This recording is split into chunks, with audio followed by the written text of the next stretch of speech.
Welcome friends, कैसे हैं आप सब। आज का हमारा जो टॉपिक है वो है सीबीआई। कैसे इसके बारे में सोचा गया और कैसे इसकी स्थापना हुई जानेंगे आज के इस वीडियो में। मगर उससे पहले अगर आपने चैनल को लाइक और सब्सक्राइब नहीं किया है तो कर लीजिए। जैसे हर देश की एक सेंट्रल इन्वेस्टिगेशन एजेंसी होती है, वैसे ही हमारे देश की भी एक सेंट्रल इन्वेस्टिगेशन एजेंसी है जिसका नाम है सीबीआई। सीबीआई यानी सेंट्रल ब्यूरो ऑफ इन्वेस्टिगेशन यानी केंद्रीय अन्वेषण ब्यूरो। सबसे पहले तो मैं आपको ये बता दूं, सीबीआई का नाम पहले सीबीआई नहीं था। इसकी उत्पत्ति एक विशेष पुलिस प्रतिष्ठान के रूप में 1941 को हुई थी, जिसे सेकेंड वर्ल्ड वॉर के दौरान इंडियन वॉर और सप्लाईज डिपार्टमेंट में होने वाले ब्राइबरी और करप्शन को रोकने के लिए बनाया गया था। लेकिन जब सेकेंड वर्ल्ड वॉर ख़त्म हुआ तब भी केंद्र सरकार को एक ऐसी एजेंसी की ज़रूरत महसूस हुई जो ब्राइबरी, करप्शन और अन्य मामलों की जांच कर सके, और इसीलिए 1946 में दिल्ली स्पेशल पुलिस एस्टेब्लिशमेंट यानी DSPE के तहत एक एक्ट पास किया गया, जिसके तहत इस फाउंडेशन को पूरी तरीके से होम मिनिस्ट्री के अंडर सौंप दिया गया और इसके कामकाज का दायरा और बढ़ा दिया गया, जिससे ये सारे डिपार्टमेंट्स को कवर कर सके। इस फाउंडेशन को इसका नाम central bureau of investigation home ministry ने 1 अप्रैल 1963 को दिया।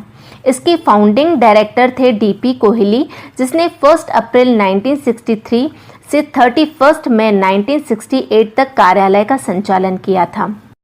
इस फाउंडेशन का दायरा यूनियन टेरिटरीज तक, स्टेट गवर्नमेंट की मंजूरी हो तो उस स्टेट तक बढ़ा दिया गया।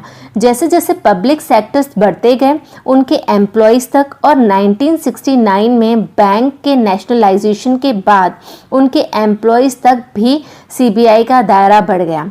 बाद में सीबीआई को चर्चित हत्याओं, अपहरण, विमान अपहरण और भी काफ़ी अपराधों का उत्तरदायित्व सौंपा जाने लगा। मौजूदा समय में अपराध की जांच के लिए इसके 3 विभाग हैं: anti corruption division, economic offences division और स्पेशल क्राइम डिवीज़न। सीबीआई केवल यूनियन टेरिटरीज में ही स्वतः संज्ञान लेकर इन्वेस्टिगेशन कर सकती हैं।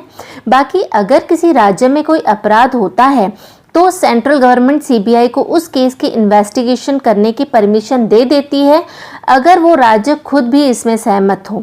मगर सुप्रीम कोर्ट और हाई कोर्ट सीबीआई को किसी केस की इन्वेस्टिगेशन करने का ऑर्डर उस राज्य की सहमति के बगैर भी दे सकती हैं। अब बात करते हैं कि सीबीआई के डायरेक्टर्स को कैसे अपॉइंट किया जाता है। 2014 तक सीबीआई के डायरेक्टर को DSPE एक्ट 1946 के तहत अपॉइंट किया जाता था, मगर बाद में 2003 में विनीत नारायण मामले के तहत DSPE अधिनियम में संशोधन हुआ और इसके तहत ही इसके डायरेक्टर का कार्यकाल 2 सालों तक निश्चित किया गया।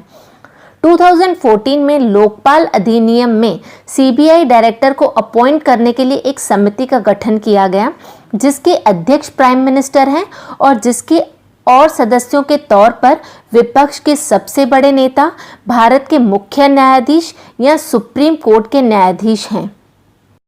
सीबीआई इंडिया की सबसे बड़ी जांच एजेंसी है, लेकिन फिर भी इस पर कई बार राजनीति का असर दिखाई दिया है।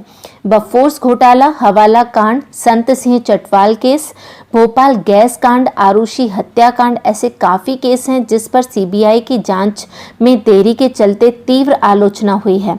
14 जून 2020 को हुए सुशांत सिंह राजपूत केस में शुरू से ही सीबीआई की मांग होती आई थी और आखिरकार बहुत उतार चढ़ाव के बाद सीबीआई को इस केस को इन्वेस्टिगेशन करने की परमिशन मिल गई।